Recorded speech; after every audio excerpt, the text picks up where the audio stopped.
दोस्तों, कैसे हैं आप सभी। मैं डॉक्टर अनव्यास अपने YouTube चैनल पर आप सभी का फिर से स्वागत करता हूं और आशा करता हूं आप सभी ठीक होंगे, मस्त होंगे और इसी के साथ एंजॉय कर रहे होंगे। आज का मेरा वीडियो यूएसएसआर के बारे में है। जी हां, सोवियत संघ जिसने पूरी दुनिया में अपना डंका बजा रखा था एक जमाने में। स्पेस की बात हो, जिसमें फर्स्ट एनिमल भेजना हो या फर्स्ट सैटेलाइट लॉन्च करना हो, यूएसए से काफी आगे थे, न्यूक्लियर वेपन बनाने में काफी आगे थे, लेकिन वो कैसे कोलैप्स हो गया और क्या उसके कारण रहे यूएसएसआर के अलग होने के। कैसे एक देश के 15 टुकड़े, जी हाँ मेरे दोस्तों, एक देश के 15 टुकड़े हो गए, 15 अलग अलग इंडिपेंडेंट नेशन खड़े हो गए और कैसे वहां की इकोनॉमी धराशायी हो गई। आइए ये सारी बातें इस वीडियो के अंदर देखने की कोशिश करते हैं। चलिए लेट्स स्टार्ट।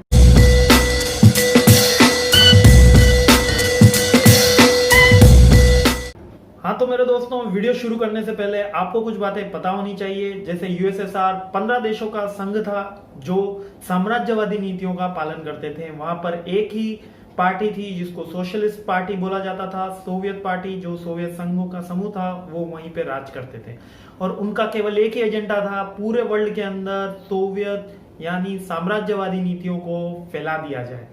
जी हाँ मेरा दोस्तों, केवल एक ही एजेंडा, साम्राज्यवादी नीतियों को फैला दिया जाए। तो ये कोलैप्स हो गया।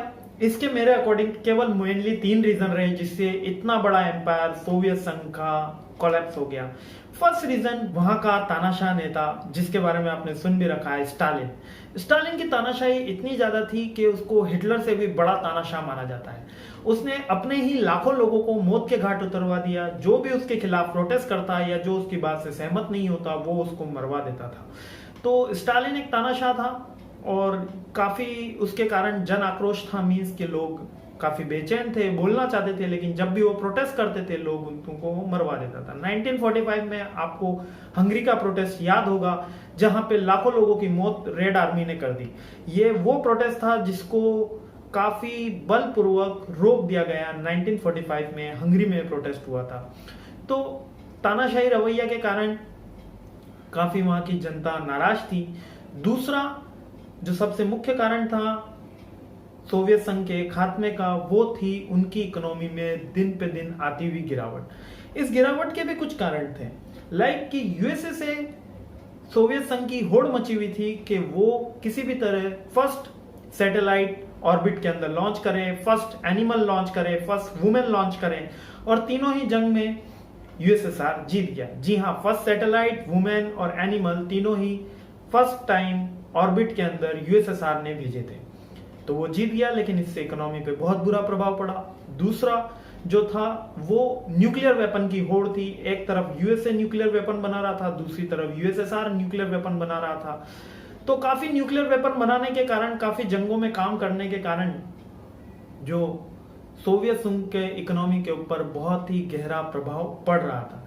इसलिए वहां की इकोनॉमी कम हो रही थी, जीडीपी डाउन हो रहा था और गरीबी बढ़ रही थी। इसके साथ एक तानाशाही रवैया, कमाने को नहीं है पब्लिक के पास, और तीसरा सोवियत संघ ने जंग छेड़ दी अफगानिस्तान के साथ। उनको लगा कि वो अफगानिस्तान आसानी से जीत लेंगे और वहां के लड़ाकों को मार गिराएंगे। जी हाँ, ये लड़ाके और कोई नहीं बल्कि तालिबान है, जिसको आज हम आतंकवादी ग्रुप के नाम से जानते हैं। उस समय इसको फंडिंग मिलती थी अमेरिका से। यानी अगर देखा जाए तो अमेरिका ने अपने ही खिलाफ टेररिस्टों को एक इनडायरेक्ट फंडिंग करी। उस समय अफगानिस्तान में अमेरिका ने फंडिंग करी ताकि वहां के लड़ाके, वहां के तालिबानी लोग जाके रूस के खिलाफ लड़ सकें, लेकिन आज वो लड़ रहे हैं अमेरिका के खिलाफ। तो उस समय की बात करते हैं। ये इस जंग में सोवियत संघ को मिला तो कुछ नहीं, लेकिन उसने अपने 15,000 सैनिकों की जान वहां पे गंवा दी। 50,000 से ज्यादा सैनिक वहां पर घायल हो गए। मैदानी इलाकों में तो सोवियत संघ ने वहां पर कब्जा कर लिया था, लेकिन जब वो वहां पे पहाड़ी इलाकों पे गए तो कब्जा नहीं कर पाए, क्योंकि वहां पे पहले से ये लड़ाके मौजूद थे। उन्होंने वहां पर अपने एयरक्राफ्ट की हेल्प से बमबारी शुरू करी, लेकिन ऑलरेडी यूएसए वहां पर नेशन की सप्लाई वहां के तालिबानी ग्रुप को कर चुका था, जिसके थ्रू वो एयरक्राफ्ट उनके हवा में ही मार गिराते थे। अब हवा में मार गिराते थे तो वहां पर वो पिक पॉइंट पर पहुंच नहीं पा रहे। 2 साल तक ऐसा ही हुआ जैसा यूएसए का वियतनाम में हुआ था। मीन्स के निवाला हलक में आ गया, ना खाते बन रहा है ना निकलते बन रहा है। जी हाँ, तो फाइनली यूएसएसआर ने अपनी आर्मी वहां से विड्रॉ करी और जैसे ही अपनी आर्मी वापस आती है, कुछ वहां से प्रॉफिट नहीं होता, तो पूरे वर्ल्ड के अंदर जो थी यूएसएसआर की प्रेस्टीज वो काफी डाउन हो गई, क्योंकि एक अफगानिस्तान जैसे छोटे देश ने अपने ऊपर कब्जा करने से यूएसएसआर को रोक लिया। अफगानिस्तान के बारे में यही काफी अच्छी कहावत है कि वो देश कभी गुलाम नहीं हो पाता, लड़ता रहता है, जीते रहते हैं वहां के लोग, कितनी भी खराब परिस्थितियां हो, कुछ भी हो, लेकिन वो गुलाम नहीं हो पाता। काफी बार ट्राई किया जाता है लेकिन वो गुलाम नहीं हो पाते। तो काफी इंस्पायरिंग है अफगानिस्तान की स्टोरी भी, वहां के लोगों की स्टोरी भी, लेकिन काफी दर्द में भी वो आजकल जी रहे हैं। तो आ जाते हैं अपने इस वीडियो के ऊपर। यूएसएसआर ने 1991 में अपनी वहां पर आर्मी बैक कर ली। अब 3 चीजें हैं, एक वहां पर स्टालिन का तानाशाही रवैया, दूसरा इकोनॉमी गिर रही है दिन पे दिन, और तीसरा अफगानिस्तान वॉर के अंदर भी उनकी प्रेस्टीज खराब हो गई। ये तीनों मुद्दे एक साथ खड़े हुए तो वहां के लोगों में जन आक्रोश काफी बढ़ गया। जी हाँ मेरे दोस्तों, जन आक्रोश काफी बढ़ गया और सारे ही देशों में अपनी अपनी आजादी की मांग होने लगी। जी हाँ, सारे ही देशों में अपनी अपनी आजादी की मांग होने लगी। तब वहां पर गेम चेंजर एंट्री होती है मिखाइल गोर्बाचेव की। जी हाँ, उनको सोवियत संघ में जनरल सेक्रेटरी नियुक्त किया गया। आप ऐसा समझ लीजिए जिससे हमारे देश के प्राइम मिनिस्टर यानी इंडिया का प्राइम मिनिस्टर के इक्वल उनकी पोस्ट थी। मिखाइल गोर्बाचेव ने वहां पर नीतियां चेंज करा, वो अपनी 2 नीतियां लेकर आए जिसके अंदर उन्होंने प्रेस को फ्रीडम दी और कहा कि हम हमारी इकोनॉमी शिफ्ट करेंगे। और प्रेस की फ्रीडम देने पे आप समझ ही सकते हैं, उनको लगा कि अब सरकार री बातें सुनी जाएगी और लोग सरकार की प्रशंसा करेंगे। लेकिन आपको तो पता है, यदि प्रेस को टीआरपी बढ़ानी है तो उनको सरकार की बुराई करनी ही होगी, और ऐसा ही वहां पर हुआ। प्रेस ने अब सरकार के ही खिलाफ लिखना शुरू कर दिया। मिखाइल गोर्बाचेव चाहते थे कि वो फेवर में लिखेंगे, लेकिन उन्होंने लिखना शुरू कर दिया सरकार के ही खिलाफ। तो जैसे ही सरकार के खिलाफ लिखना शुरू करा मेरे दोस्तों, बात उनके हाथ से निकल गई, लोगों में काफी गुस्सा आ गया। यहां पर 3 देश, जी हां मैं 3 देश के नाम वापस से लेता हूं आपसे, एस्टोनिया, लिथुआनिया, लिथुआनिया।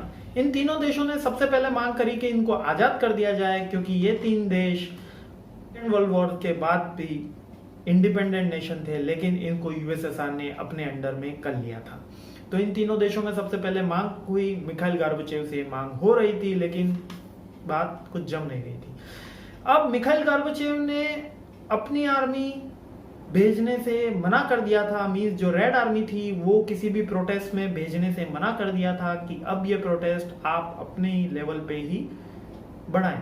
तो मॉस्को में जो प्रोटेस्ट हुआ मेरे दोस्तों, वहां पर मिखाइल गोर्बाचेव ने अपनी आर्मी नहीं भेजी, यानी कि रेड आर्मी को नहीं डिप्लॉय किया गया, जिससे मॉस्को में प्रोटेस्ट काफी उग्र हो गया। नेशनल पार्टी के वहां के नेता जीत गए और कैपिटल की सरकार गिर गई। धीरे धीरे हर जगह नेशनलिस्ट की सरकार बनती चली गई और कैपिटलिस्ट की सरकार गिरती चली गई। तो ऐसे एक 1989 से ये दौर शुरू हुआ और 1991 आते आते सारे ही देशों में सरकार एक के बाद एक गिरती चली गई, जिसको डोमिनो इफेक्ट के नाम से भी जानते हैं। जी हाँ, डोमिनो इफेक्ट ये वही इफेक्ट होता है जिसमें एक कॉइन गिर जाता है तो उसके आगे सारे के सारे पिलर गिरने शुरू हो जाते हैं।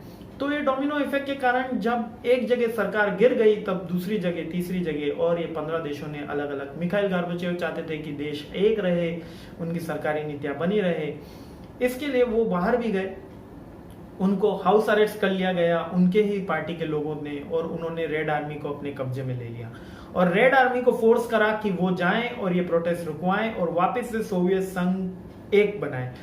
लेकिन रेड आर्मी ने अपने ही लोगों के खिलाफ हथियार उठाने को मना कर दिया, जिसके बाद वहां के लोग जश्न मनाते रहे। अगर माना जाए तो केवल रोमानिया में थोड़ा खून खराबा हुआ था, बाकी सारी जगह मींस के 15 देशों में ये सरकारें गिर गई, सोवियत संघ की सरकार गिर गई और नेशनलिस्ट की जीत हो गई।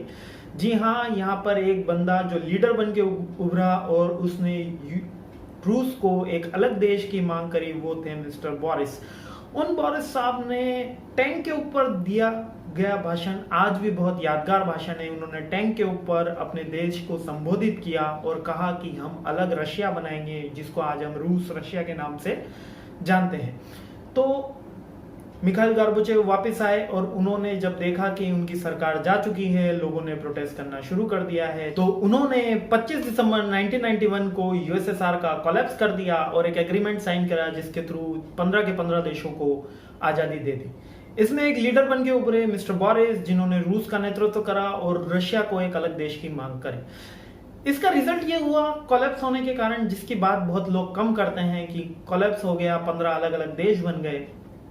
उनमें इनइक्वालिटी मीन्स के अमीर और गरीब के बीच में अंतर काफी बढ़ गया, क्योंकि अब सोशलिज्म इकोनॉमी नहीं थी, तो अब सरकारी उपक्रम नहीं थे, अब लोगों को खुद कमाना था, तो काफी अंतर वहां पे बढ़ गया। दूसरा, करप्शन वहां पे बढ़ गया और तीसरा, डिक्लाइनेशन ऑफ इकोनॉमी काफी बढ़ गया। तो अब आप सोचेंगे 25 दिसंबर 1991 में 15 देश आजाद हुए और भारत तो 1947 में ही आजाद हो गया था, उसके बावजूद भी आज भारत इनमें से कितने ही देशों से पीछे है।